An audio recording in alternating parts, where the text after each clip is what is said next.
Nicht für mich ein, so wie ich für dich eingetreten bin. We shall never surrender! दोस्तों, जुलाई 1940 में Europe का नक्शा कुछ ऐसा दिखता था। जर्मनी के डिक्टेटर एडोल्फ हिटलर ने अपने आसपास के ऑलमोस्ट सारे मुल्कों पर कब्जा जमा लिया था। Austria, Poland, Norway, Belgium, Denmark, France, ये सारे मुल्क हिटलर के दौरान इन्वेड किए जा चुके थे। साउथ में जो इटली का मुल्क था, वहां पर भी एक और डिक्टेटर का राज था, मुसोलिनी नाम से। इसने हिटलर के साथ एक अलायंस बना ली थी। दोनों साथ में मिलकर काम कर रहे थे। मोटे मोटे तौर पर देखा जाए तो यूरोप में सिर्फ 3 ही बड़े मुल्क बचे थे, जर्मनी, सोवियत यूनियन और ब्रिटेन।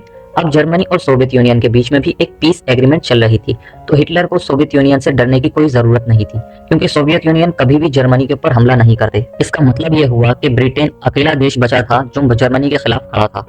दुनिया की दूसरी तरफ अमेरिका इस लड़ाई में इन्वॉल्व नहीं होना चाहता था, वो दूर ही रहना चाहता था। ऐसे में सवाल ये उठता है कि ये सिचुएशन कैसे बदली, आखिरकार कैसे हराया गया हिटलर को।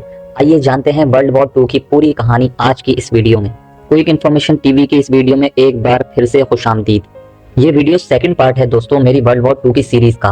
पहले पार्ट में मैंने बताया था कि वर्ल्ड वॉर 2 की शुरुआत कैसे हुई, और इस पार्ट में मैं समझाऊंगा कि वर्ल्ड वॉर 2 खत्म कैसे हुई, हिटलर को आखिर कैसे हराया गया। फर्स्ट पार्ट नहीं देखा तो इसका लिंक मैं नीचे डिस्क्रिप्शन में डाल दूंगा, बाद में जाकर देख सकते हैं। दूसरी जंग अजीम में बरतानिया की जंग बरतानिया की रॉयल एयरफोर्स और नाजी जर्मनी की फिजाइया लुत्फवाफे के दरमियान थी, और यह तारीख की पहली जंग थी जो मुकम्मल तौर पर हवा में लड़ी गई। 10 जुलाई से 31 अक्टूबर 1940 तक दोनों तरफ के पायलट और इमदादी अमला आसमानों पर चढ़ गया, और बरतानिया, जर्मनी और इंग्लिश फिजाई हुदूद के कंट्रोल के लिए जंग लड़ी गई। ताकतवर जंगी तजुर्बाकार लुफ्तवाफे बरतानिया को आसानी से फतह करने की उम्मीद रखता था, लेकिन रॉयल एयरफोर्स एक जबरदस्त दुश्मन साबित हुआ। इंग्लैंड पर तकरीबन 4 माह की फिजाई मुहिम चलाने के बाद बरतानिया की रॉयल एयरफोर्स और बहरिया ने हमला करने से पहले रॉयल एयरफोर्स को तबाह करने की कोशिश में जर्मनी की लुफ्तवाफे एयरफोर्स बाशमुल बिलिट्स के शदीद बमबारी के हमलों का जवाब दिया। दिफाई निजाम बाशमुल रेडार और हिटलर का लंदन पर बमबारी का फैसला फौजी अड्डों को बजाय बरतानिया को दोबारा मुनज़्ज़म होने और बालाखिर जंग जीतने की इजाजत देता है। 7 सितंबर 1940 को 300 जर्मन बमबारों ने बमबारी की। मुसलसल 57 रातों में पहली बार लंदन पर हमला किया। ये बमबारी ब्लिट्ज़क्रीग मई 1941 तक जारी रहेगी। फ्रांस पर कामयाब कब्जे के बाद जर्मनों ने चैनल के इस पार इंग्लिस्तान की तरफ अपनी निगाहें मोड़ने में सिर्फ वक्त की बात थी। हिटलर एक ताबेदार गैर जाबेदार बरतानिया चाहता था, ताकि वो मशरिक के लिए अपने मंसूबों पर तवज्जो मरकूज कर सके, यानी सोवियत यूनियन पर जमीनी हमले बगैर किसी मुदाखलत के। जून से चैनल में अंग्रेजी जहाजों पर हमला किया गया था और बरतानिया पर फिजाई लड़ाइयां लड़ी गई थीं, क्योंकि जर्मनी ने जमीनी हमले की तवक्का में रॉयल एयरफोर्स को खत्म करने की कोशिश की थी, लेकिन जर्मनी बरतानिया की फिजाई ताकत को खत्म करने में नाकाम रहा। खास तौर पर बरतानिया की जंग में हिटलर ने हिकमत अमली बदल दी थी। एक जमीनी हमले को अब गैर हकीकी करार दे दिया गया था। इसके बजाय हिटलर ने अपने पसंद के हथियार के तौर पर सरासर दहशत का इंतखाब किया था। बरतानवी इंटेलिजेंस को आने वाली बमबारी का अंदाजा था। जर्मन बमबारी के बड़े पैमाने पर नक़्ल हरकत के शवाहिद और जर्मन जासूसों से पूछगछ की उन्हें सही नतीजे पर पहुंचा दिया था। बदकिस्मती से ये बिल्कुल इसी तरह था जैसे लंदन डॉक्स हिटलर के पहले दिन के हमलों का शिकार हुआ था। दिन के इख्तिताम तक जर्मन तैयारों ने लंदन पर 337 टन बम गिराए थे। अगरचे इस दिन शहरी आबादी बुनियादी हदफ नहीं थी, लेकिन लंदन की कच्ची आबादियों के गरीब तरीन इलाकों यानी ईस्ट एंड के गरीब तरीन लोगों ने लफ्जी तौर पर नुकसान को महसूस किया था। गलत बमों की बराह रास्त टक्कर के साथ साथ आग लगने से जो पूरे इलाके में फैल गई थी। इस दोपहर और शाम को 448 शहरी मारे गए थे। रात 8 बजे से थोड़ा आगे बरतानवी फौजी यूनिटों को कोड नाम दिया गया। क्रूम बिल के साथ अलर्ट किया गया, यानी जर्मन हमला शुरू हो चुका था। इंग्लैंड में इमरजेंसी नाफिज, यहाँ तक कि घरेलू दिफाई यूनिटों को भी तैयार रखा गया। हिटलर की जंग की अहम स्ट्रेटजी गलतियों में से एक बरतानवी आवाम की मर्जी और हिम्मत को मुसलसल काम करना था। 20 मई 1941 20 मई की सुबह जर्मनी के डिवीजन के तकरीबन 3000 अरकान क्रीट पर उतरे, जिसकी 28,000 से ज्यादा इत्तेहादी अफवाज और तकरीबन इतना ही तादाद में यूनानी फौजियों ने गश्त किया और हिफाजत की। जर्मन हमले को अगरचे मुतवक्का था, संजीदगी से नहीं लिया गया। असल खौफ समंदर से हमले का था। इन इब्तदाई 3000 पैराशूटिस्टों को मजीद तकवीत दी गई थी। इजाफी 19,000 मर्दों की धुन के मुताबिक पैराशूट ड्रॉप हो गए। ग्लाइडर और ट्रूप कैरियर के जरिए पहुंचे इत्तेहादी पुरउम्मीद थे। आसमानों से गिरने वाले बहुत से जर्मन फौजी मारे गए या जख्मी हो गए, बाकी कम सप्लाई और ना तजुर्बाकार थे। लेकिन 26 मई तक क्रीट के दिफा के कमांडर बरतानवी जर्नल बर्नार्ड फ्रेबरिग ने पहले ही इतला दी कि इनकी पोजीशन नाउमीद थी। इत्तेहादी फौजियों का इनखला 28 तारीख को शुरू हुआ। 31वीं रात तक इत्तेहादियों में से आखिरी जो इसे हारने वाले थे इस्फाकिया की बंदरगाह से निकल चुका था। 5000 मर्द जर्मनों के हाथ में पीछे रह गए थे। क्रेटिन में मसरूफियात में इत्तेहादी जमीनी फौजियों का कुल नुकसान 1742 था। मजीद 2265 मल्लाह समंदर में गुम हो गए थे। 3 कमजोर और 6 डिस्ट्रॉयर डूब चुके थे। जर्मनों को तकरीबन 4000 मर्दों का नुकसान उठाना पड़ा। यहाँ अजीब बात यह थी कि हिटलर फतह के बावजूद बहरा रूम में मजीद फवाइद हासिल करने के लिए अपने नुकसान को बहुत बड़ा समझ रहा था और आखिरकार बरतानिया को इस इलाके से बाहर निकाल दिया गया। लेनिनग्राड का मुहासरा 8 सितंबर 1941 दूसरी जंग अजीम का सबसे बदनाम जमाना मुहासरा ऑपरेशन बारबरोसा के आगाज के 2 माह बाद शुरू हुआ। एडोल्फ हिटलर के सोवियत यूनियन पर अचानक हमले 22 जून 1941 को 2 साल पहले दस्तखत किए गए एक गैर जारी हद के मुआहिदे की खिलाफ वर्जी करते हुए तकरीबन 30 लाख जर्मन फौजी सोवियत यूनियन सरहद के पार आए और 3 जहती हमला शुरू किया। जब मरकज और जुनूबी अनासिर ने मॉस्को और यूक्रेन पर हमला किया, वहीं पर माचिट का आर्मी ग्रुप शुमाली लिथुआनिया, लिटोया और इस्टोनिया से होता हुआ लेनिनग्राड की तरफ बढ़ गया, जो कि बहरा बाल्टिक के करीब दरियाए नेवा पर वाक़े 3 मिलियन से ज्यादा आबादी वाला शहर था। हिटलर तवील अरसे से लेनिनग्राड को हमले का एक अहम मकसद समझता था। इसने रूस के बाल्टिक फ्लीट के होम बेस के तौर पर काम किया और इसकी 600 से ज्यादा फैक्ट्रियों ने इसे सनती पैदावार में मॉस्को के बाद दूसरे नंबर पर रहने दिया। जबकि लेनिनग्राड के शहरियों ने 1941 के मौसम गर्मा के आखिर में खंदकें और टैंक मुखालिफ किले बनाने की एक जुनूनी कोशिश की थी। सोवियत यूनियन की गैर तैयार सुर्ख फौज और रजाकार अफवाज को एक के बाद एक मसरूफियत में शिकस्त हुई। 31 अगस्त को जर्मनों ने लेनिनग्राड का आखिरी रेल राब्ता मुनक़ता करते हुए MGA कस्बे पर कब्जा कर लिया। एक हफ्ते बाद उन्होंने शेल्सबर्ग शहर पर कब्जा कर लिया और आखिरी खुली सड़क को काट दिया। 8 सितंबर तक करीबी झील लाडोगा से गुजरने वाला पानी का रास्ता लेनिनग्राड का बैरूनी दुनिया से वाहिद काबिल एतमाद कनेक्शन के तौर पर खड़ा था। बकिया शहर को तकरीबन मुकम्मल तौर पर जर्मनों और उनके फिनलैंड के इत्तेहादियों ने शुमाल में घेर लिया था। हिटलर की हिदायत के वक्त तक जर्मनों ने पहले ही तोपखाना कायम कर दिया था और लेनिनग्राड पर गोलाबारी करने की मुहिम शुरू कर दी थी। जर्मनी की फिजाइया लुफ्तवाफे ने भी शहर पर बाकायदा बमबारी की। 8 सितंबर को आग भड़काने वाले तेल और खुराक की अहम सप्लाई को तबाह कर दिया। इसके बाद 19 सितंबर को इससे भी बड़ा छापा मारा गया, जब लुफ्तवाफे ने 2500 से ज्यादा धमाकाखेज और आग लगाने वाले बम फेंके। सबने बताया एक अंदाजे के मुताबिक नाकाबंदी के दौरान शहर पर 75,000 बम गिराए गए, जबकि दुश्मन की आग बाला आखिर मुहासरे के दौरान तकरीबन 50,000 शहरियों को हलाक या जख्मी कर देगी।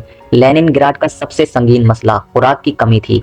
जर्मनों की जानिब से शहर पर अपनी गिरफ्त मजबूत करने से पहले 6 लाख अफराद को वहां से निकाला जा चुका था, लेकिन तकरीबन 2.5 मिलियन शहरी अब भी बाकी थे। हुक्काम ने खुराक को जखीरा करने में खतरनाक हद तक लापरवाही का मुजाहिरा किया, इसलिए सोवियत यूनियन को झील लाडोगा के पार ताज़ा सामान लाना पड़ा, जिसने शहर में दाखिल होने का वाहिद खुला रास्ता पेश किया। बाद में सर्दियों में झील के जम जाने के बाद ट्रकों और सलेजों में पहुंचते थे। लाडोगा का रास्ता रोड ऑफ लाइफ के नाम से जाना जाने लगा। 1941 से 1942 तक की सख्त सर्दी के दौरान लेनिनग्राड को भूख की वबा ने हिलाकर रख दिया था, जिसने हर माह 1 लाख जानें ले ली थी। मायूसी के इस आलम में लोगों ने पेट्रोलियम जेली और वॉलपेपर ग्लू से लेकर चूहों, कबूतरों और घरेलू पालतू जानवरों तक सब कुछ खा लिया। गर्मजोशी के लिए उन्होंने अपनी जाती लाइब्रेरियों से फर्नीचर, अलमारी और यहाँ तक कि किताबें भी जला दी। राशन कार्ड के लिए चोरी और कत्ल एक मुस्तकिल खतरा बन गया था और हुक्काम ने आखिरकार 2000 से ज्यादा लोगों को हैवानियत के इल्जाम में गिरफ्तार किया था। जैसे जैसे कहत की शिद्दत में इजाफा हुआ, इसी तरह के हजारों सानिहात लेनिनग्राड में इस दौरान पेश आए, जो हंगरी विंटर के नाम से मशहूर हुए। और फिर भी ये शहर नाजियों के मुहासरे के खिलाफ खड़ा रहा। 1942 के अवाइल में सोवियत यूनियन ने तकरीबन 5 लाख शहरियों को लाडोगा झील पर रोड ऑफ लाइफ के पार से निकाला, जिससे फाका कशी से मुतासरा आबादी को कम करके 10 लाख तक ले जाया जा सके। मौसम बहार को पिघलने के बाद इस दौरान लेनिनग्राड के जिंदा बच जाने वालों ने बमज़दा मलबे को हटाने और अपनी गलियों में पड़े हुए मुर्दा कफनों करने के लिए एक मुकम्मल सफाई मुहिम चलाई। शहर भर के सहनों और पार्कों में बागात भी लगाए गए। खुराक की किल्लत रही, लेकिन शहर तबाही के दिहाने से पीछे हट चुका था। अगस्त 1942 में लेनिनग्राड ने मौसीकार दिमित्री शोस्ताकोविच की 7वीं सिम्फनी की मेजबानी भी की, जो मुहासरे के इब्तिदाई दिनों में लिखी गई थी। जर्मनों की मुखालफत में कॉन्सर्ट को लाउड स्पीकर्स पर नशर किया गया, जिसका इशारा दुश्मन की लाइनों की तरफ था। सोवियत यूनियन ने पहले ही नाकाबंदी को तोड़ने की नाकाम कोशिश की थी, आमतौर पर बहुत कम पेशरफ्त और शदीद जानी नुकसानात के साथ। लेकिन जनवरी 1943 में सुर्ख फौज ने नाजियों से एक छोटे से जमीनी पल को इनाम देने में कामयाबी हासिल की। इंजीनियर्स ने राहदारी पर एक खुसूसी रेलवे लिंक बना दिया और साल के आखिर तक तकरीबन 5 मिलियन टन खुराक और सामान लेनिनग्राड में बंद कर दिया गया। जर्मनों की तरफ से गोलाबारी और बमबारी में इजाफे के बावजूद एक बार फिर भूख का शिकार ये शहर दोबारा जिंदा हो गया। इसके कारखाने के कारकुनान, अब तकरीबन 80% खवातीन, जल्द ही भारी मिकदार में मशीनरी और गोला बारूद तैयार कर रही थी। तवील इंतजार की पेशरफ्त 1944 के अवाइल में हुई, जब रेड आर्मी ने एक जारिहाना कार्रवाई में तकरीबन 1.25 मिलियन जवानों और 1600 टैंकों को मुतहर्रिक किया, जिसने जर्मन खतूत पर कब्जा कर लिया। रशिया में हिटलर की बाकी अफवाज की तरह आर्मी ग्रुप नॉर्थ को जल्द ही आम हिस्पाई में धकेल दिया गया। 27 जनवरी 1944 को तकरीबन 900 दिन की नाकाबंदी के बाद लेनिनग्राड को आज़ाद कर दिया गया। शहर की तोपों से 24 सालों की सलामी के साथ फतह का ऐलान किया गया और शहरी सड़कों पर बेसाख्ता जश्न मनाने लगे। लेनिनग्राड के ऑपरेशन में एक अंदाजे के मुताबिक 8 लाख शहरी मारे गए थे, तकरीबन जितनी दूसरी जंग अजीम में अमेरिका और बरतानिया की मुश्तरका हलाकतें हुई थी। सोवियत यूनियन दौर की सेंसरशिप ने इस बात को यकीनी बनाया कि नाकाबंदी की मजीद संगीन तफसीलात को 20वीं सदी के आखिर तक दबा दिया गया। फिर भी जब दूसरी जंग अजीम जारी थी, इस शहर को रूसी अज़म और कुर्बानी की अलामत के तौर पर सराहा गया। न्यूयॉर्क टाइम्स ने जनवरी 1944 में लिखा, तारीख में इतने लंबे अरसे में इतने ज्यादा लोगों की बर्दाश्त की शायद ही कोई मिसाल मिलती है। लेनिनग्राड हमले के आगाज से ही जर्मनी की ताकत के खिलाफ तन्हा खड़ा था। ये एक ऐसा शहर है जिसे अपनी मर्जी से बचाया गया है और इसका मौकिफ एक तरह की बहादुरी की दास्तान के तौर पर जिंदा रहेगा। कहानी में अगला मोड़ जब आता है, मॉस्को की जंग छिड़ती है। 2 अक्टूबर 1941 से 7 जनवरी 1942 तक जर्मनी के ऑपरेशन बारबारोसा के बाद सोवियत यूनियन पर हमले। महवर ने मौसम सरमा के शुरू होने से पहले दारुल हुकूमत मॉस्को पर कब्जा करने की मुहिम शुरू की। सख्त मौसम के दौरान दोनों तरफ से फायदे और नुकसानात के एक सिलसिले के बाद जर्मनों को बाला आखिर पीछे हटना पड़ा। 22 जून 1941 को जर्मनी ने दूसरी जंग अजीम के दौरान सोवियत यूनियन पर अपने हमले का आगाज किया, जिसका कोड नाम ऑपरेशन बारबारोसा था।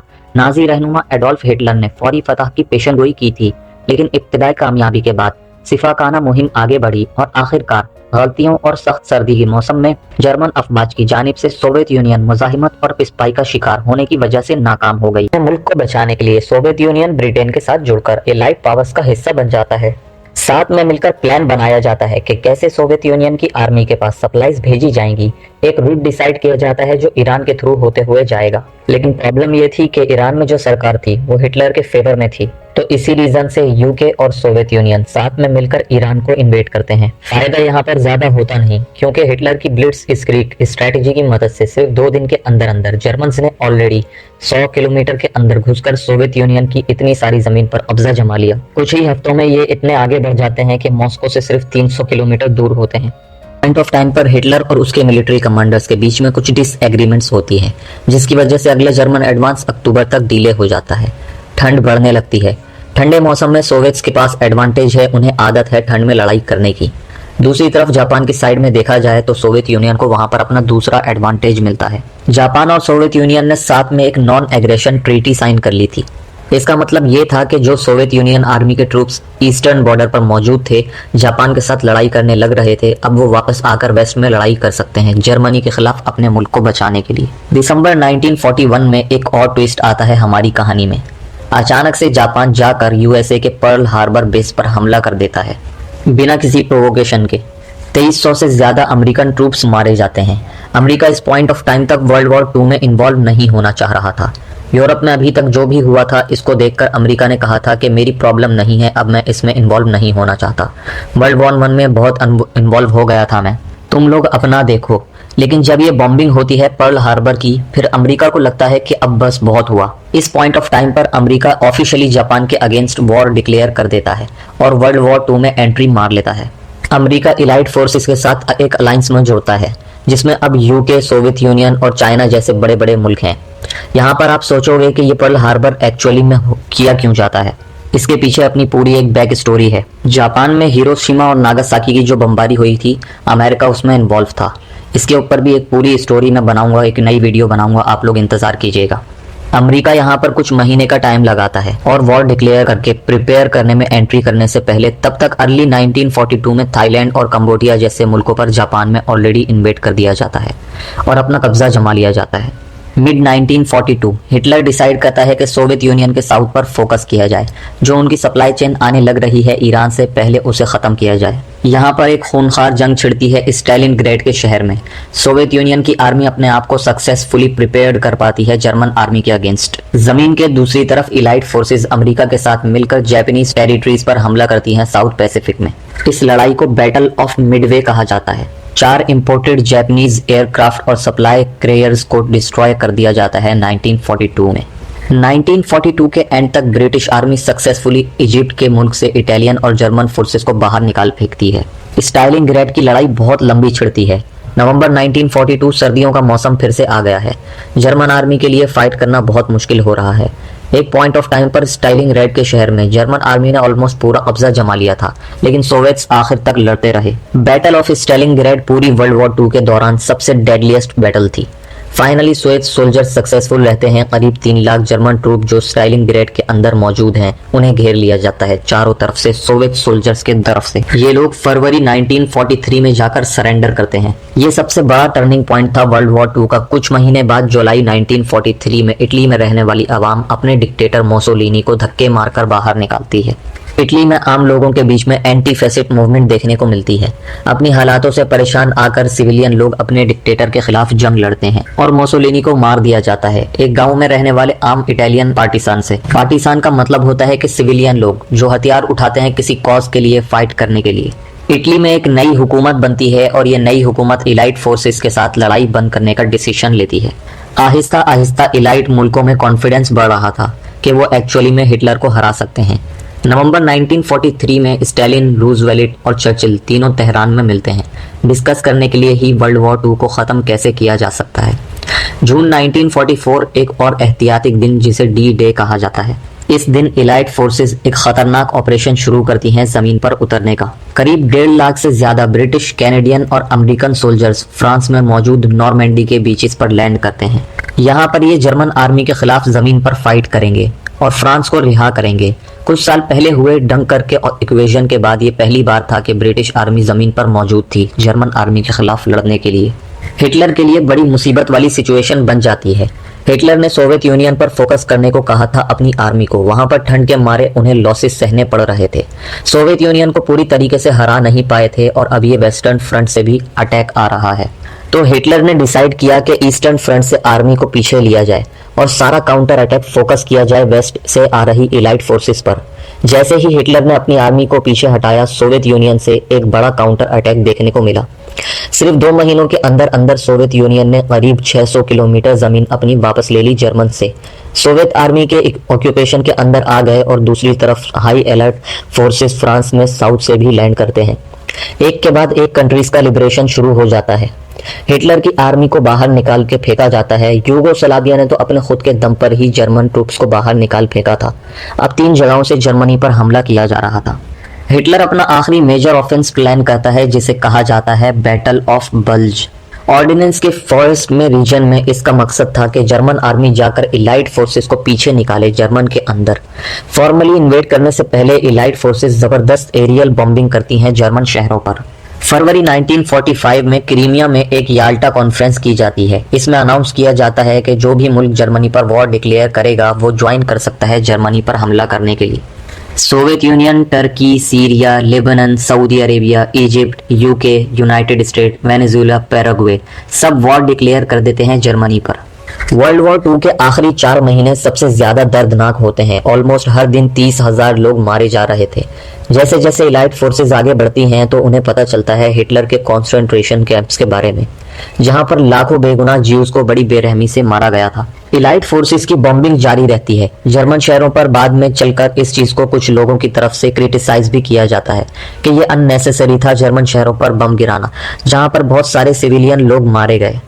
द्रेसडिन जैसे शहर पूरी तरीके से चकनाचूर हो जाते हैं। कहा जाता है कि ग्राउंड पर जाकर जब वैसे ही हिटलर को खत्म किया जा सकता था तो ये सब करने की क्या जरूरत थी। इस पॉइंट ऑफ टाइम तक बड़ा क्लियर हो चुका था कि हिटलर यहाँ पर हारने वाला है। फाइनली जाकर मई 1945 में बर्लिन शहर को सराउंड कर लिया जाता है सोवियत यूनियन आर्मी की तरफ से। इससे ठीक 2 दिन पहले 30 अप्रैल 1945 को हिटलर खुदकुशी कर लेता है। 1945 को जर्मनी फॉर्मली सरेंडर करता है। जो जर्मन टेरिटरीज थी उन्हें डिवाइड कर दिया जाता है। ईस्ट जर्मनी और वेस्ट जर्मनी की फॉर्मेशन होती है। एक नए पोलैंड मुल्क की क्रिएशन होती है ईस्ट जर्मनी के एक बड़े हिस्से से, और बहुत से मुल्क के बॉर्डर्स दोबारा से ड्रॉ किए जाते हैं। आज के दिन जो यूरोप का नक्शा आपको दिखता है, ये जैसा दिखता है, ये वर्ल्ड वॉर 2 की वजह से दिखता है। इससे पहले जो नक्शा था वो कुछ और ही दिखता था बिल्कुल। जर्मनी में जब नई हुकूमत बनती है तो वो फ्रांस के साथ हाथ मिलाती है। सदियों पुरानी दुश्मनी दोनों मुल्कों के बीच में जो चलती आ रही थी उसका फाइनली दी एंड हो जाता है। शुरुआत में इन दोनों मुल्कों के बीच में कोऑपरेशन बढ़ाने के लिए एक European coal and steel committee बनाई जाती है ताकि कोल और स्टील जैसी चीजों को लेकर ये ट्रेडिंग कर सकें। कुछ सालों बाद जाकर आसपास के मुल्कों जैसे इटली और ब्रिटेन भी इसका हिस्सा बनते हैं। ट्रेडिंग को अगली स्टेप तक ले जाया जाता है और इवेंचुअली जाकर साल 2000 में यूरोपियन यूनियन की फॉर्मेशन होती है। एक ऐसी ऑर्गेनाइजेशन जिसने आज के दिन सारे बॉर्डर्स खत्म कर दिए हैं यूरोपियन मुल्कों के बीच में, और थैंक्स टू जिसकी वजह से आज के दिन तक वर्ल्ड वॉर 2 के बाद कोई इस तरीके की वॉर नहीं हुई यूरोप में। अक्टूबर 1945 में यूनाइटेड नेशन की भी तामीर की जाती है, ये इंश्योर करने के लिए कि दोबारा से दुनिया में कोई वर्ल्ड वॉर ना देखने को मिले। इसके बाद चलकर वर्ल्ड बैंक, IMF और नेटो का भी फ्रेमवर्क सेटअप किया जाता है। यही वजह है दोस्तों कि आपने नोटिस किया कि यूनाइटेड नेशंस के जो परमानेंट मेंबर्स हैं वो एक्चुअली वो मुल्क हैं जो इलाइट फोर्सेस का हिस्सा थे वर्ल्ड वॉर 2 में। एक इंटरेस्टिंग फैक्ट वैसे है जो मैंने आपको बताया, अभी तक नहीं बताया, कि जर्मनी के सरेंडर करने के बाद वर्ल्ड वॉर 2 खत्म नहीं हुई। जापान अभी भी 2 महीने लगा देता है सरेंडर करने के लिए। जुलाई 1945 में जापान को अल्टीमेटम दिया जाता है कि वो सरेंडर करे।